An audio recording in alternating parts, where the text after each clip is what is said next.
Shane Van Gisbergen got wrecked last week. His car was not fast enough this week. He started 6th, and nobody gave him a real shot at winning. But when the race ended at Sonoma, he had won both races on the same weekend. The Cup race, the O'Reilly race, both of them.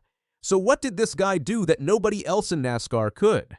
Last week did not go the way Shane Van Gisbergen planned.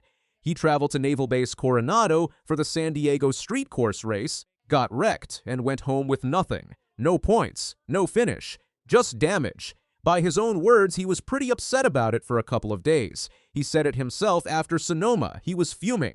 But here is what separates Shane Van Gisbergen from almost every other driver in NASCAR right now. He does not stew. He redirects. He showed up to Sonoma that same week with a different mindset.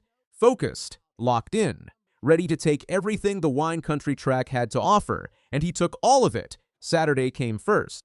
Van Gisbergen entered the NASCAR O'Reilly Auto Parts Series race at Sonoma, and he dominated it. He controlled the race from the front, navigated all the chaos around him, and took the win. It was clean, it was commanding, and it was a statement. But the bigger prize was still coming Sunday. Now, here is something you need to understand about what Van Gisbergen walked into on Sunday morning. His DNF at Coronado the week prior forced him to qualify in the first group, which drew worse track conditions. The second group got a better surface and better grip. That bumped him all the way back to 6th on the starting grid. 6th, his lowest road course starting position all season. That detail matters, because what happened next shows you exactly what kind of driver Shane Van Gisbergen is. The race went 110 laps around the 199-mile, 12-turn Sonoma Raceway circuit. Van Gisbergen did not lead a single lap in the first stage. He was working his way through the field while Ty Gibbs, who started on pole, went to the front and swept both stages of the day. Gibbs was quick. The Joe Gibbs Racing Toyotas were clearly strong, and for a moment, it looked like this might not be SVG's day. Then Van Gisbergen flipped the first stage break. He pitted when others stayed out, which cost him track position in the short term, but set him up perfectly for the long game. When he came out, he had fresh tires and clear air. That was all he needed. He went to the lead in the second stage and did what he always does on a road course. He pulled away. Clean laps, no mistakes. Fast enough to gap the field and start managing the race on his own terms. He flipped the second stage break too, which meant he was again working from a track position deficit. But every time he came back through traffic, he came back to the lead. By the time the final stage was running, Van Gisbergen had led 74 of the 110 laps. And that is when things got interesting. Chase Briscoe was coming. Briscoe, driving for Joe Gibbs Racing, had been strong all day. He finished second at Sonoma in 2025, also behind Van Gisbergen. And here he was again, running the same position, trying to close a gap that had started to shrink. With 10 laps to go, Briscoe was within a second. Van Gisbergen hit lapped traffic, and Briscoe began to close even more. The final lap was where it almost fell apart. Briscoe drove it deep into turn 10, right into the hairpin on the last lap. He nearly reached Van Gisbergen's rear bumper. He was close enough to feel the air off the back of that number 97 Chevrolet. But he slipped just enough. He later admitted the reason. With about 4 laps to go, he mistimed a downshift going into turn 1 and almost spun off the racetrack. He said it himself. He went from 5 car lengths back to 20 back in an instant. He was able to run SVG back down after that, but there was not enough time to complete the pass. Van Gisbergen crossed the line first. The margin was 0.357 seconds. Briscoe's own words after the race say everything. He told reporters that you have to be perfect against this guy, and on that day, he was not perfect. That one was on him. That is how good Van Gisbergen is on a road course. His competition knows they need a perfect race just to beat him, and even that might not be enough. Now let's talk about what this win actually means.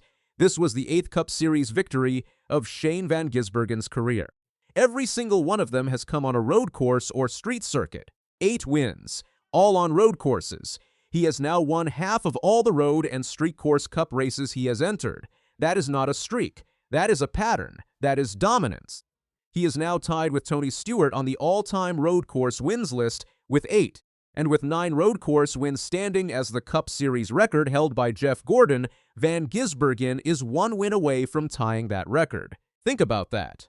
A New Zealand driver who did not run a full-time Cup season until 2025 is 1 win away from matching Jeff Gordon's all-time road course record. The championship picture also shifted at Sonoma in a big way. This win was Van Gisbergen's second of the 2026 season. The victory pushed him back above the playoff cut line and moved him up 3 spots to 14th in the overall standings. He picked up 63 points on the day, one of the biggest single race point swings he has had all year. And while SVG was winning, the drivers at the very top of the standings were struggling badly. Tyler Reddick, who entered Sonoma with the championship lead, had a power steering issue and finished 36th.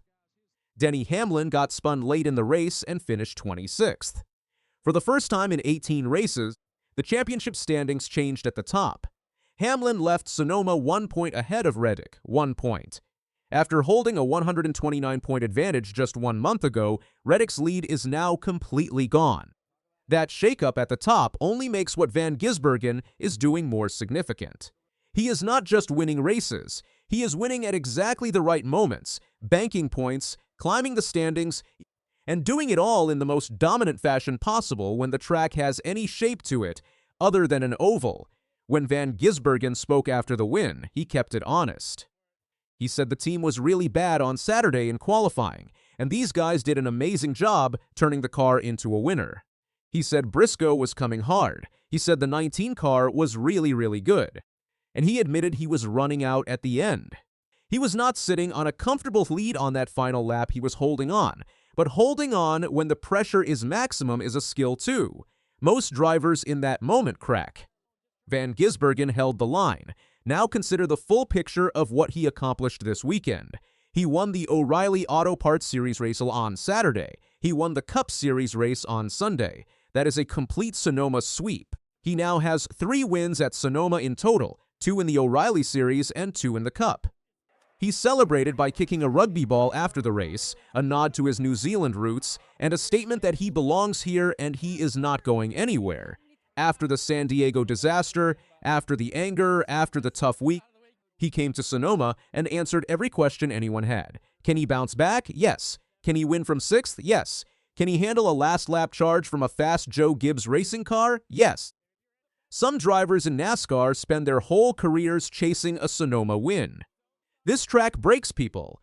The elevation changes, the tight hairpin, the technical sequence through the upper section, the tricky setup trade-offs between the fast turns and the slow ones. It is one of the hardest tracks on the schedule to figure out and even harder to dominate. Van Gisbergen has figured it out so completely that he now owns it.